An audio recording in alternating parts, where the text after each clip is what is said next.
சிந்தனைக்காக ஒரு சிறுகதை. இணைந்து கொள்ளும் நான் சித்திக் நதீரா. ஒரு காட்டில் காகம் ஒன்று மிகவும் மகிழ்ச்சியாக வாழ்ந்து வந்தது. ஒரு நாள் கொக்கொன்றை பார்த்து அதனுடைய மகிழ்ச்சி அனைத்தும் பறிபோனது.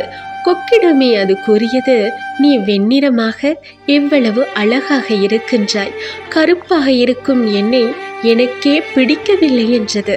அதற்கு கொக்கு சொன்னது, நானும் அப்படித்தான் நினைத்து மகிழ்ச்சியாக இருந்தேன், கிளியொன்றினை பார்க்கும் வரை. அது 2 நிறங்களில் எவ்வளவு அழகாக இருக்கும் தெரியுமா என்றது. காகமும் கிளியை பார்ப்பதற்காய் ஆவலோடு பறந்து திரிந்தது. கிளியிடம் சென்று கேட்டது, நீதான் இந்த உலகத்தில் மிக அழகானதும் மகிழ்ச்சியானதுமான பறவையாக இருப்பாய் என்று. அதற்கு கிளி, உண்மைதான், நான் அப்படி நினைத்து மகிழ்ச்சியாகத்தான் இருந்தேன். ஆனால் ஒரு மயிலை பார்க்கும் வரை அது பல நிறங்களில் எவ்வளவு அழகாக இருக்கும் தெரியுமா என்றது.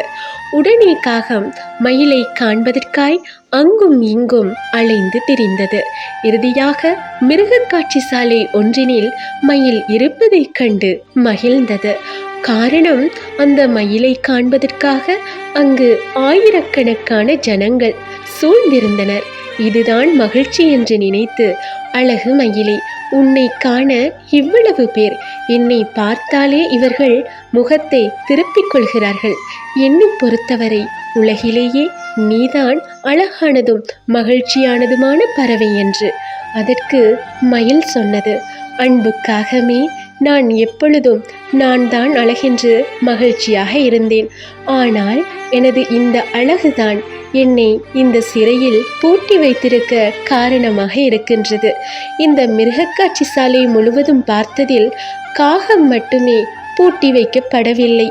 இன்று நான் தினமும் யோசிக்கின்றேன், நானும் ஒரு காகமாக இருந்திருந்தால் உலகம் முழுவதும் சுதந்திரமாக மகிழ்ச்சியாக சுற்றித் திரிவேனே என்று.